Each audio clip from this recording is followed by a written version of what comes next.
Drift velocity के साथ साथ हमें एक कंसेप्ट और समझना है, थर्मल वेलोसिटी। अब ये थर्मल वेलोसिटी क्या है? थर्मल वेलोसिटी क्या है? इससे पहले हम 11th क्लास की गैस पर बात करते हैं। गैस आती है, गैस है, gas is made up of small particles called molecules. और इन मॉलिक्यूल्स में, हर एक मॉलिक्यूल में इनकी अपनी एक काइनेटिक एनर्जी है। कितनी है? 3/2 kT। याद कीजिए, 3/2 kT। K is Boltzmann constant, T is absolute temperature of gas. Each molecule has some kinetic energy, and due to this kinetic energy, molecules keep on moving randomly.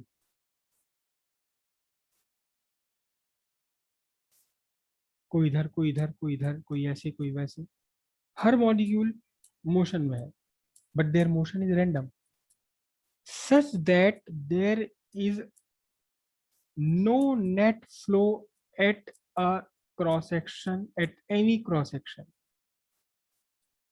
ये अगर cross section आपने बनाया, कहीं भी एक cross section consider कर लें, तो एक सेकंड में जितने मॉलिक्यूल इधर पास होंगे, उतने ही मॉलिक्यूल दूसरी तरफ भी पास हो जाएंगे। तो net flow through the cross section zero.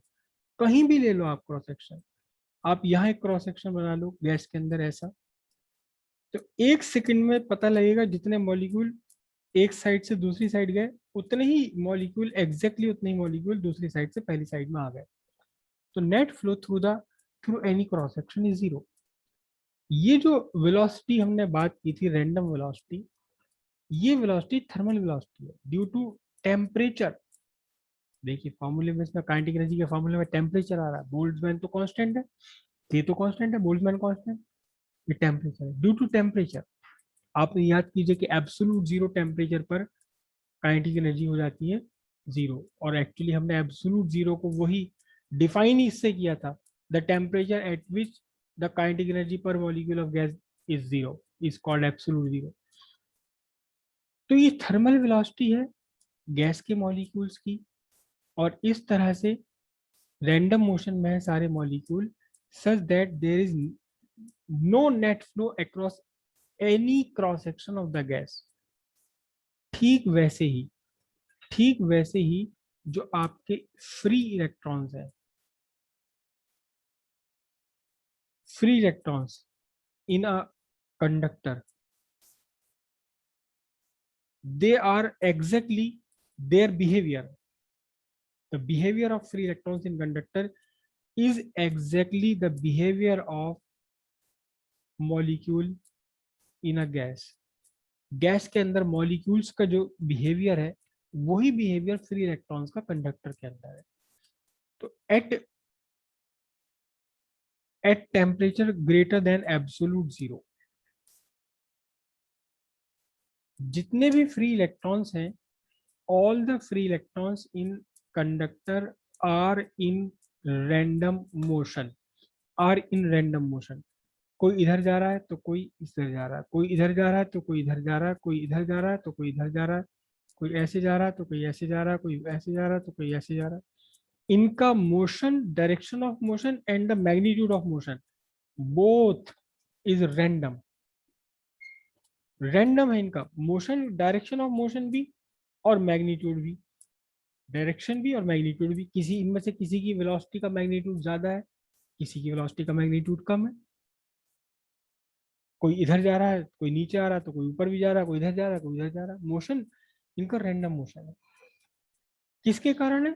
Due to thermal, due to temperature, due to temperature of. ठीक है, ये कहलाता है आपका क्या? Thermal motion of. Sir temperature के कारण कैसे? अपने मोशन के कारण नहीं हो सकता सर ये? नहीं नहीं नहीं नहीं, टेम्परेचर के कारण मोशन है इसके अंदर। बिल्कुल ठीक वैसे ही जैसे टेम्परेचर के कारण, टेम्परेचर के कारण काइनेटिक एनर्जी है मॉलिक्यूल्स ऑफ गैस में। अगर टेम्परेचर जीरो कर दोगे तो काइनेटिक एनर्जी जीरो हो जाएगी, सारे मॉलिक्यूल्स फ्रीज हो जाएंगे। ठीक वैसे ही कंडक्टर में तो जब पोटेंशियल लगावे तब चलते हैं। हाँ हाँ, वो अभी उसी पर आ रहे हैं। जब कंडक्टर में आपने कोई भी पोटेंशियल अप्लाई नहीं कर रखा, तब भी फ्री इलेक्ट्रॉन्स मूव करते रहते हैं, रुके हुए नहीं है इसके अंदर फ्री इलेक्ट्रॉन। फ्री इलेक्ट्रॉन्स लगातार मूव करते रहते हैं, लेकिन इनका जो मोशन है वो रैंडम मोशन है।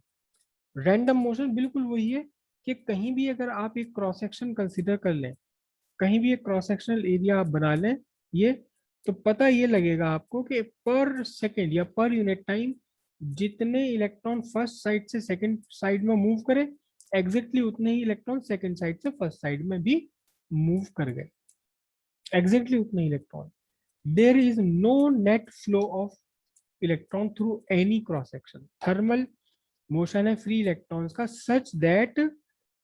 such that there is no net flow of free electrons through any cross section per unit time। तो जब इलेक्ट्रॉन्स का फ्लो नहीं हो रहा, नेट फ्लो जीरो है, तो फिर charge flowing through the cross section is also zero, मतलब करंट जीरो हो गई। एक्चुअल में करंट चल रही है, एक्चुअल में चार्ज चल रहा है, लेकिन पता लगा जितने इलेक्ट्रॉन 100 इलेक्ट्रॉन निकले एक सेकंड में इधर, तो 100 इलेक्ट्रॉन इसके अपोजिट डायरेक्शन में निकल गए। तो net flow through the cross section of net flow of charge zero. जितना निगेटिव चार्ज इधर गया उतना ही निगेटिव चार्ज इधर चले गया, नेट तो करंट इसकी जीरो है। ये तो वो कंडीशन है जब आप बहुत सारे इलेक्ट्रॉन्स को देख रहे हो। लेकिन अगर इनमें से किसी एक ही इलेक्ट्रॉन को आप देखते रहो, एक ही इलेक्ट्रॉन पर नजर जमा लो आप और देखो कि ये कैसे मूव कर रहा है, किसी एक इलेक्ट्रॉन को अगर आप देखते रहो, ये इलेक्ट्रॉन, तो इस एक इलेक्ट्रॉन का मोशन यहाँ गया, फिर यहाँ टकराया, फिर यहाँ टकराया, फिर यहाँ टकराया, फिर यहाँ टकराया, फिर यहाँ टकराया, फिर ये टकराया, फिर चला, कभी जल्दी टकरा जाएगा, कभी देर से टकराएगा, कभी दो टक्कर के बीच में ज्यादा डिस्टेंस चलेगा, कभी कम डिस्टेंस चलेगा, कभी इधर मुड़ेगा, कभी उधर मुड़ेगा, कभी यहाँ जाएगा, कभी वहां जाएगा, कभी ऐसे जाएगा, कभी ऐसे जाएगा, कभी ऐसे जाएगा। और कुल मिलाकर क्या होगा, पता लगेगा 1 घंटे बाद वो अपनी जगह आ गया, या हो सकता है 10 साल बाद एक जगह आ जाए, उसी जगह आ जाए, या हो सकता है 1 करोड़ साल बाद अपनी जगह आ जाए, लेकिन मोशन इसका रैंडम रहेगा। अब जो आप कह रहे हैं कि इलेक्ट्रॉन तब चलते हैं जब इस पर पोटेंशियल डिफरेंस लगाएंगे, ना, इलेक्ट्रॉन्स तो हमेशा ही मूव करते रहते हैं, हमेशा ही चलते रहते हैं, लेकिन जब तक आपने एक्सटर्नल फील्ड नहीं लगाया, जब तक आपने इलेक्ट्रिक फील्ड नहीं लगाया, तब तक इनका जो मोशन है वो रैंडम मोशन है।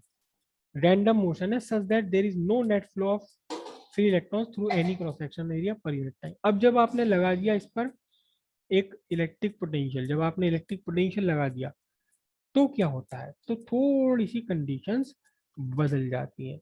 जब आपने एक नेट पोटेंशियल लगा दिया, ये आपका कंडक्टर, और आपने इसे जोड़ दिया बैटरी से, बैटरी से आपने इसे जोड़ा, तो यहाँ क्या हो गया, एक सिरा पॉजिटिव एक सिरा निगेटिव, और पॉजिटिव से निगेटिव की तरफ को क्या हो गया, इलेक्ट्रॉन्स वो सॉरी इलेक्ट्रिक फील्ड स्टैब्लिश हो गया। अब क्या होगा, जो ये इलेक्ट्रॉन्स रैंडमली मोशन में थे, इनकी डायरेक्शन ऑफ मोशन और मैग्नीट्यूड ऑफ मोशन जिनका अलग अलग चल रहा था, इनमें क्या होने वाला है, अब इनमें से ज्यादातर इलेक्ट्रॉन्स का या कुछ इलेक्ट्रॉन्स का या सारे इलेक्ट्रॉन्स का, डिपेंड करता है कि आपने कितना वोल्टेज लगाया, इनका जो मोशन है वो कुल मिलाकर के कहाँ हो जाएगा, टूवर्ड्स, कुल मिलाकर इनका मोशन हो जाएगा opposite to the electric field. मतलब कुल मिलाकर के अगर आप देखोगे तो इनके रैंडम मोशन में एक थोड़ी सी स्टेबिलिटी आ जाएगी, रैंडम में रैंडम ना होकर के ओरिएंटेड हो जाएगा इनका मोशन। हालांकि बिल्कुल एग्जैक्टली जरूरी नहीं कि exactly opposite to electric field ही चले, लेकिन कुल मिलाकर के आपको लगेगा कि सारे इलेक्ट्रॉन किसी एक इलेक्ट्रॉन को अगर आप देखेंगे, जब आपने इलेक्ट्रिक फील्ड लगाया उस टाइम अगर आप किसी एक इलेक्ट्रॉन को देखेंगे, तो क्या होगा, उस टाइम में ये इलेक्ट्रॉन धीरे धीरे अपने रैंडम मोशन के साथ साथ धीरे धीरे इधर उधर चलता हुआ, रैंडम मोशन के साथ साथ ये थोड़ा थोड़ा सा आगे भी बढ़ता चला जाएगा। रैंडम मोशन तो है ही इसके अंदर, लेकिन कुल मिलाकर के आप देखोगे 5 सेकंड बाद, 10 सेकंड बाद, 1 साल के बाद थोड़ा सा ये आगे बढ़ गया, थोड़ा थोड़ा सा ये आगे बढ़ता चला जाएगा। तो रैंडम मोशन के साथ साथ इसमें एक नेट डिस्प्लेटरी नेट ट्रांसलेटरी मोशन आ गया, किस डायरेक्शन में आ गया, in the direction opposite to the electric field. और इलेक्ट्रिक फील्ड कहां से कहां होगा, पॉजिटिव से नेगेटिव टर्मिनल की तरफ। तो इलेक्ट्रॉन कुल मिलाकर आगे बढ़ता गया, तो जितनी स्पीड से नेट स्पीड से आगे बढ़ रहा है, ये हो गई इसकी ड्रिफ्ट स्पीड, करेक्ट। अब यहाँ अगर आप देखें, in the absence of external electric field, ये वाला कंडीशन, कौन सी, ये condition absence of electric field. तो मैं इन इलेक्ट्रॉन्स के मोशन को रिप्रेजेंट कर रहा हूँ। इसका मोशन है u1, इस वाले का मोशन है u2, इसका मोशन है u3, इसका मोशन है u4, वेक्टर क्वांटिटी है सारी ये, इसका मोशन है u5 अप टू n। तो क्या आपको पता लगेगा कि इस u1 vector plus u2 vector plus u3 vector up to un vector, बता सकते हैं आइडिया, कोई कौन आइडिया बता सकता है कि ये सारे वेक्टर्स का सम मिलकर के कितना होगा, ये जीरो हो जाएगा बिल्कुल। क्यों, क्योंकि कोई अगर u1 है तो कहीं ना कहीं कोई ना कोई पूरे कंडक्टर में u1 का अपोजिट भी जरूर होगा। तो जब थर्मल मोशन आया, थर्मल मोशन है, ओनली थर्मल मोशन है विदाउट इलेक्ट्रिक फील्ड, तब इन सारे इलेक्ट्रॉन्स की इंडिविजुअल थर्मल वेलोसिटीज का सम जीरो है, वेक्टर सम। सारे के सारे इंडिविजुअल इलेक्ट्रॉन्स की थर्मल वेलोसिटीज का वेक्टर सम क्या है, जीरो है। क्लियर है। लेकिन जब आपने इलेक्ट्रिक फील्ड लगा दिया, तो हर इलेक्ट्रॉन पर एक फोर्स एक्ट कर रहा है, हर एक इलेक्ट्रॉन पर फोर्स एक्ट कर रहा है। कितना फोर्स एक्ट कर रहा है, charge of electron into electric field. और इलेक्ट्रिक फील्ड के अपोजिट डायरेक्शन में तो मैं माइनस लगा दूंगा। फोर्स की डायरेक्शन कैसी, इलेक्ट्रिक फील्ड के अपोजिट डायरेक्शन में, माइनस लगा दूंगा। तो जब ये फोर्स एक्सपीरियंस कर रहा है तो हर एक इलेक्ट्रॉन के अंदर एक एक्सेलरेशन है, कितना है, माइनस ई अपॉन एम।